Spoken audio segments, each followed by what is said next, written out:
चिमटा भाग 2 मध्ये आपलं स्वागत आहे. मित्रांनो, आजचा विषय खूप महत्त्वाचा आहे का की नाथ संप्रदायामध्ये चिमटा हा का वापरला जातो आणि चिमटा धारण केल्याच्या नंतर सिद्ध करण्यासाठी त्याचा मंत्र कोणचा वापरला जातो ही माहिती तुम्हाला कोणीही देऊ शकत नाही. तुमच्या गुरुच्या सानिध्यातच राहून घ्यायला लागते. मग आज जाणून घेऊया आपण चिमटा मंत्र काय आणि चिमटा कुणी धारण करावा. आपण नाथ भक्त व नाथ साधक असाल तर ही माहिती तुमच्यासाठी. ह्याच्या पहिले आपण चॅनलवर नवीन असाल तर लाईक, शेअर, कमेंट आणि सबस्क्राईब नक्की करा. ह्याच्या पहिले आपल्या कमेंट बॉक्समध्ये कमेंट केलेले साधकांचे मी आज नावं घेत आहे. तसेच गजानन दादा, तसेच हर्षल दादा, तुमचा मी खूप आभारी व ऋणी आहे. धन्यवाद एक तुम्ही कमेंट केल्याबद्दल. ह्याच्यापुढे बी कोण्या नाथ भक्तांना वाटत असेल की आपले बी नाव एवढी प्रेमाने कमेंट करावा. आपण सुरुवात करूया. चिमटा साधक कोण धारण करू शकतो. आपल्याला बी वाटत असेल की आज आपण नाथांच्या हातात चिमटा पाहिला व झोळी पाहिली व खप्पर पाहिलं तर आपण बी त्या वस्तू घरी घेऊन यावा. पण ही समजत मोठी आपण चूक करतो. काय बऱ्याच जणांना संचार येतो, एखादा साधक असन व एखादा भक्त असन व एखादा सेवकरी असन. आपण पूर्ण माहिती कोणालाच नाही कोण सांगत. हा हाय घ्या आणि चला. मार्केटमध्ये चिमटे खूप भेटतात. मार्केटमध्ये तुम्हाला जनेऊ बी खूप भेटतात. मार्केटमध्ये भगवे वस्त्र बी खूप भेटतात. पण त्याच्या पुढचं कारण आणि त्याच्या पुढचं भेग कोणच तुम्हाला सांगू शकत नाही. तर ते कुंडलधारी साधक आहेत, त्यांचे कान चिरा झालेले आहेत, त्यांनीच चिमटा धारण करावा. का की त्यांच्या गुरु परंपरेतनं त्यांना चिमटा भेटलेला असतो. गुरु परंपरेतनं भेटल्यामुळे गुरु त्यांना प्रत्येक विधी, प्रत्येक मंत्र, प्रत्येक कार्य, तसंच समजा चिमटा घेतलं एखादं भूत पिच्चा जोटिंग व कुणाची इडा पिडा काय असन ते बाहेर काढण्याचं कार्य करत असतो. खूप वेळा पाहिलं असन की चिमटा हवनासमोर व धुनीसमोर लावलेला असतो.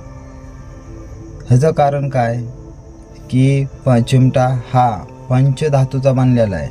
त्यामुळं हवनासमोर व धुनीसमोर चिमटा लावल्याने काय होईल तर हवनासमोर आणि धुनीसमोर चिमटा लावल्याने त्या निगेटिव्ह शक्ती एखादी त्या हवनातनं बाहेर आली तर ती आपल्यावर अटॅक होत नाही. ती हवनाच्या चिमट्यामध्ये सामावली जाते व आपण ते मंत्रशक्तीचं आवाहन करतो. ती शक्ती त्या चिमट्यावर प्रभावित होती. त्या शक्तीने तो चिमटा सिद्ध होतो. अगर ह्या गोष्टीसाठी चिमटा मंत्र वापरला जातो. कारण चिमटा लावताना, उचलताना, वाजवताना, खोलताना चिमटा मंत्र खूप गरजेचा आहे. आजकाल कोण्याही साधक आणि कोणताही गुरु आपल्या चेल्याला व्यवस्थित सांगू शकत नाही. व आता आपण जे बी गुरु भक्ती मार्गात नाहीत त्यांचे आपण पाहिलं की प्रत्येक घरस्थी चिमटे घरी घेऊन येतात. काय होतं चिमटे घरी घेऊन आल्यावर तर तुमच्या घरात दारिद्र्य चालू होती. म्हणताना भांडणं, किटकिट. आता आपण म्हणतो नाथांचा चिमटा घरी आणलाय, त्याने अशा काही गोष्टी चालू कशा काय होणार. दादांनो, नाथ हे वैरागी होते आणि वैराग्य आपल्याला बी धारण होतं. का की वैराग्य धारण म्हणजे कसं की मला बाबा घरात नाही राहायचं, पैसा पाणी ठेवून काय करायचं, निघून जातो, मी घर सोडून जातो. मग आपण समजा लग्न केलेले मग त्या लेकरांचं काय होणार. आता ह्यात बी एक नाथांनी तोडगा काढलेला आहे की ते घरस्थे साधकांसाठी आई संप्रदाय म्हणताना जोगी संप्रदाय, नाथ पंथामध्ये जोगी संप्रदाय येतो. एक आई संप्रदाय म्हणतो, नाथ संप्रदायामध्ये जोगी संप्रदाय येतोय. त्या जोगी संप्रदायातनं तुम्ही दीक्षित असताना व जोगी संप्रदायातनं तुम्ही दीक्षा घेतलेली असताना तर तुम्हाला चिमटा घेण्याचा अधिकार आहे. जोगी संप्रदाय असाच चालू आहे की नाथांची पुरे वंशावळ त्याला लागू नये.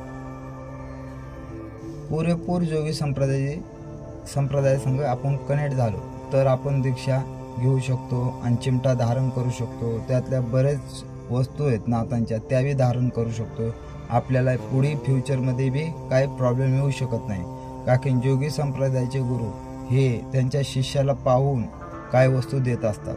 कारण प्रत्येक गोष्टीची गायत्री नाथ संप्रदायामध्ये लिहिलेली आहे आणि ती गायत्री म्हणणे म्हणजे गुरुकडनं घेणे ही समजत मोठी गोष्ट असते.